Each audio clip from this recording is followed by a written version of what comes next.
Je m'appelle Anne Royan et je suis illustratrice, maquettiste.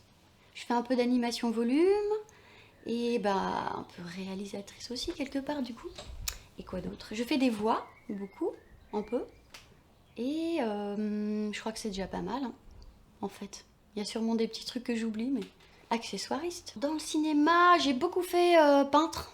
En fait, peintre patine, peintre déco, d'abord peintre basique, et puis petit à petit un peu des patines, ce qui est finalement beaucoup plus intéressant, et en fait que je retrouve dans mes matiérages de dessinatrice de bande dessinée. En tant illustratrice, ça comprend tellement de choses. Et j'ai fait pas mal de mise en place, de scénographie et de fabrication d'accessoires, donc je crois que c'est un peu ce que je préfère au final.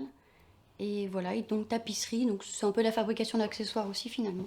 Alors c'est Prison, un projet de BD sur le milieu carcéral. Et on suit un personnage qui s'appelle Guy, qui est une sorte de casseur, et en fait éternellement il reproduit ses méfaits. Et moi donc je fais les décors sur ce projet-là. Méga Boule Frite, c'est notre projet de bande dessinée donc qu'on fait à deux avec Sylvain, autant dans l'écriture que dans le dessin.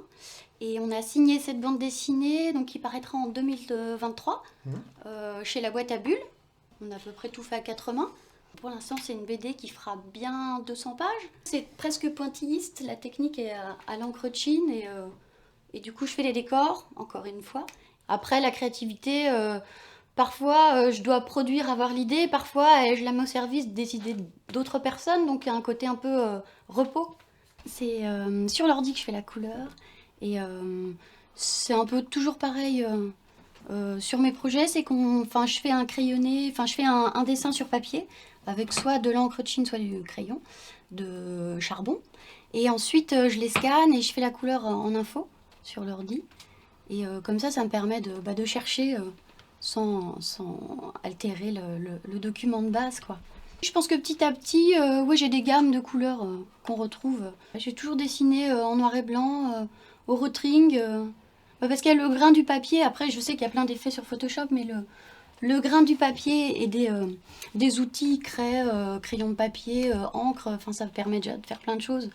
Puis il y a des boulettes, quoi, des erreurs de parcours qui sont chouettes aussi.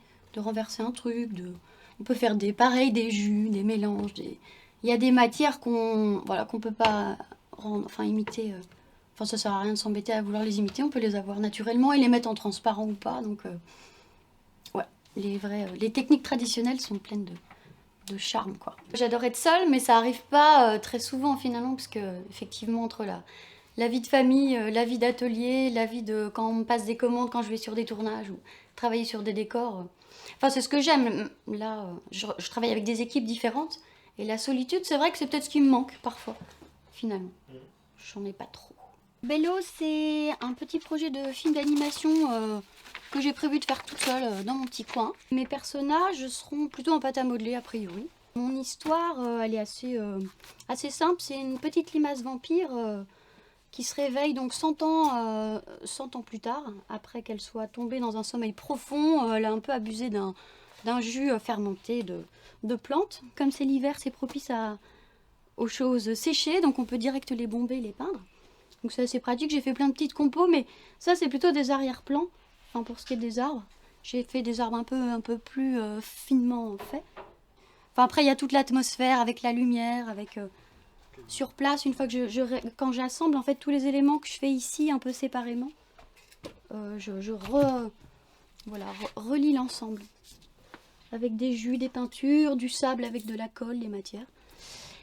Et voilà, une fois que tout ça sera bien fixe et bien solide, je pourrai à ce moment-là trouver mon cadre et mettre mes petits personnages et puis faire mes premiers essais. Mais après, je serai pas contre un côté un peu crado, un peu découpé, collé, petit micmac de matière et de technique.